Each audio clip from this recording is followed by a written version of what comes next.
A few moments later. Membahas tentang penyajian laporan penyajian neraca. Langsung saja ke materinya.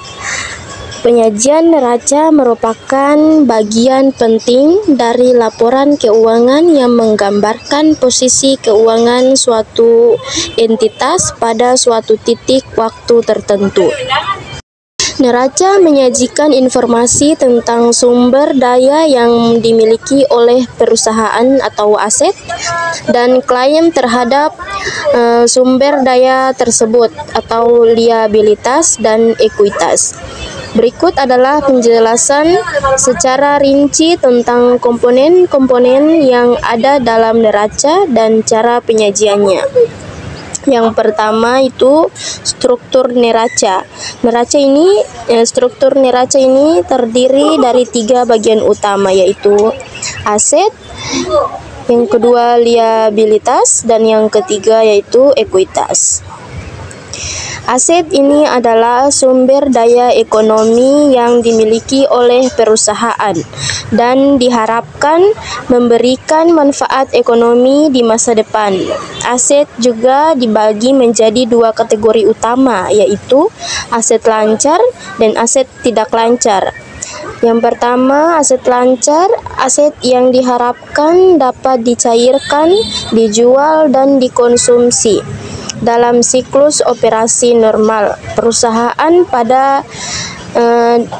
atau dalam waktu 1 tahun. Contohnya kas, piutang usaha, persediaan, dan surat berharga yang dapat diperdagangkan. Dan yang kedua yaitu aset tidak lancar, aset yang memiliki umur lebih dari 1 tahun atau tidak diharapkan untuk dicairkan dalam waktu dekat.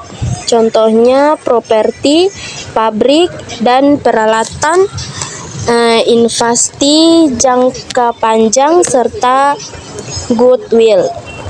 Nah, yang kedua yaitu liabilitas. Liabilitas adalah kewajiban atau utang yang harus dibayar oleh perusahaan kepada pihak lain, yang bisa berupa utang jangka pendek maupun jangka panjang. Liabilitas juga dibagi menjadi 2 kategori, yaitu liabilitas lancar dan liabilitas tidak lancar. Kewajiban yang harus dilunasi dalam liabilitas lancar ini dalam waktu 1 tahun atau dalam siklus operasi normal perusahaan, mana yang lebih panjang.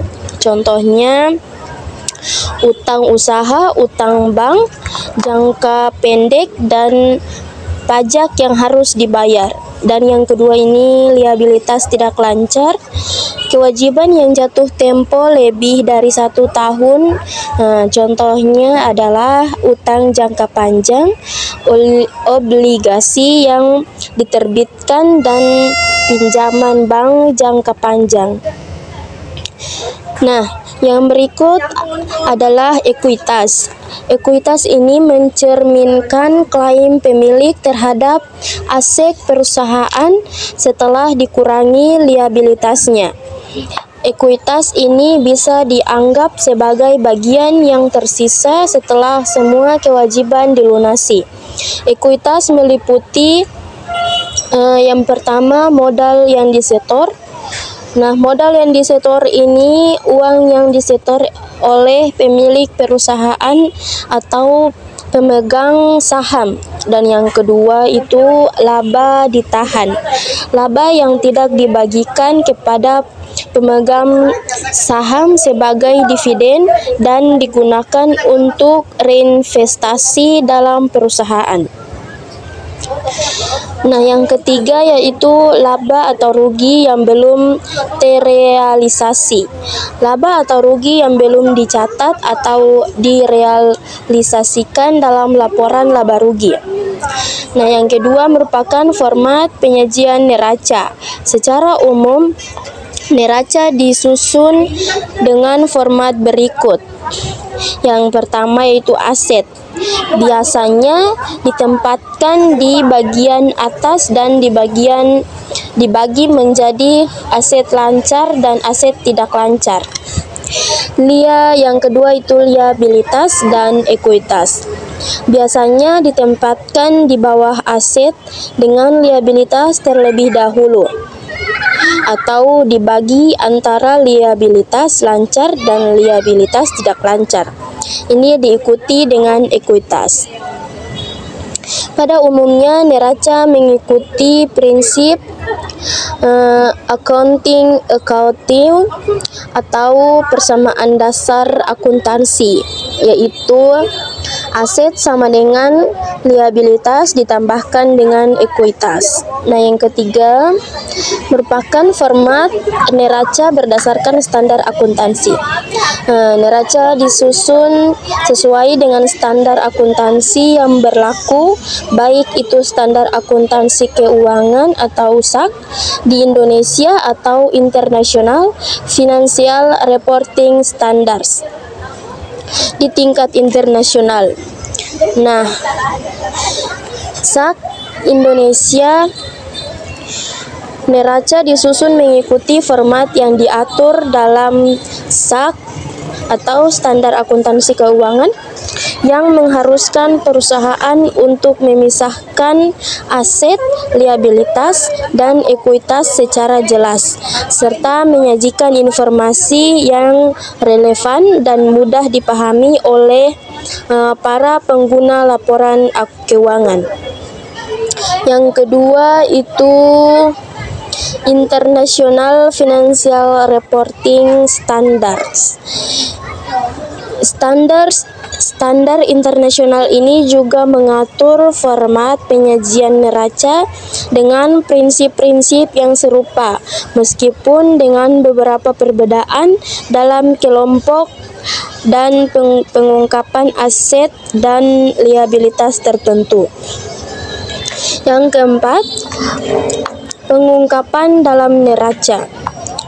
Selain penyajian utama, terdapat pengungkapan tambahan yang mungkin diperlukan dalam neraca untuk memberikan pemahaman yang lebih jelas kepada pengguna laporan keuangan, seperti rincian lebih lanjut dari aset dan liabilitas. Misalnya, rincian tentang utang, jangka panjang, aset tetap, dan investasi.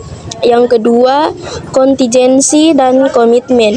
Pengungkapan tentang kemungkinannya kewajiban yang belum terjadi tetapi dapat mempengaruhi posisi keuangan di masa depan.